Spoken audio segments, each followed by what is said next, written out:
Every week we try and take you beyond the scores and highlights with our segment we call Wired. Mark Freund joins us now with another fun Friday story. Mark. Yeah, John, there are a number of college athletic programs that have live mascots. Georgia and Texas come to mind, and we can't forget about Griff over at Drake, but it hasn't taken hold in Iowa high school athletics just yet. That is, except at Waukee Northwest. This is Tippy. She loves affection, she loves treats. She's a very good girl, except sometimes around other big dogs. When she's scared, it's okay. And, But that fire sometimes might just be perfect for Waukee Northwest.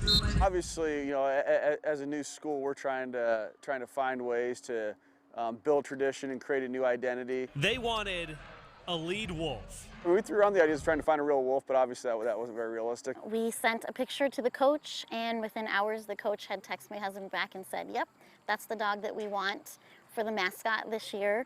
Tippy succeeds last year's mascot, Allie, and Northwest would love to have a different dog fill the live mascot role every year. There's only a few requirements. Look like a wolf and be able to lead the pack into battle.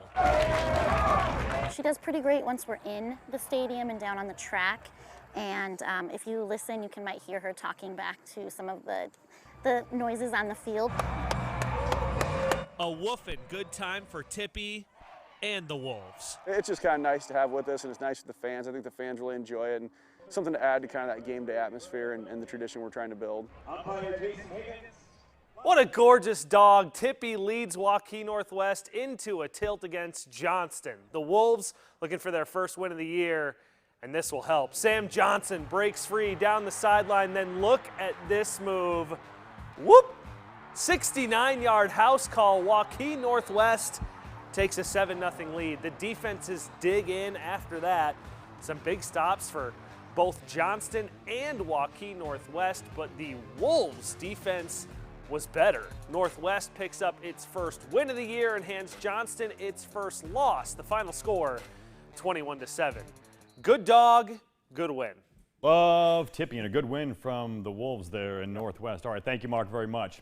After a wild second-half comeback last week against North Polk, ADM is still the number one team in Class 3A. Tigers home again, taking on Winterset. First half, just give it to your best player, Brevin Dahl. A little wildcat formation, takes the snap 4 yards into the end zone. Tigers on the board first. Later, ADM with a little trickery. Reverse in the backfield, get the ball back to Aiden Flora, and then Flora is launching this thing deep. Where is it? Right there to Vince Bonetti.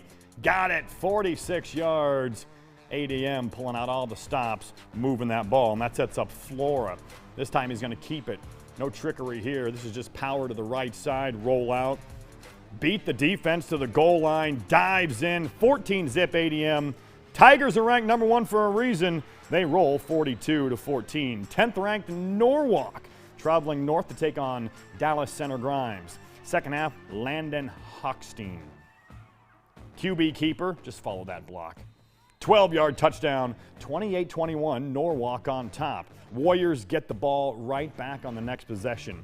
Harrison Tripp steps in front, big paws, pick that thing off, take it back the other way. Good return, sets Norwalk up again, and that sets up another quarterback run from Hochstein. This one from 20 yards out. Look at this blocking. Just follow the big boys. 35-21 Norwalk. They go on to win it 42-28 over DCG. Back to Class 5A, Centennial hosting Cedar Falls. Second quarter, Jags on the doorstep. Easton Miller powers in from a yard out. Centennial up 7-0.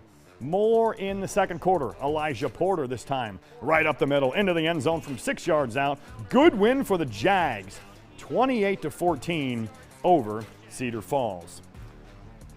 The Cyclones start the football season 2-0 for the first time in 10 years. One more non-conference tune-up before Big 12 play starts next week. Got to get by Ohio first. The Mid-American Conference, the tradition of that conference, you look at it from top to bottom, and then you talk about the teams like the Toledos of the world, the Ohio Universities of the world, the Miami of Ohio's, the Bowling Greens, those four especially, where they have traditionally just been phenomenal. I think you look forward to these opportunities because you get to measure yourself, where you are, where your growth is. We take it every week, like last week and the week before, we taking every game as a big game. We're going to go in there and try to study these dudes up and figure out what they're trying to do to us, but we're taking every game as a big game in my eyes. Bobcats and Cyclones, Saturday 1 p.m. Iowa State an 18-point favorite. Iowa, Nevada under the lights tomorrow. Hawkeyes 23-point favorites over the Wolfpack.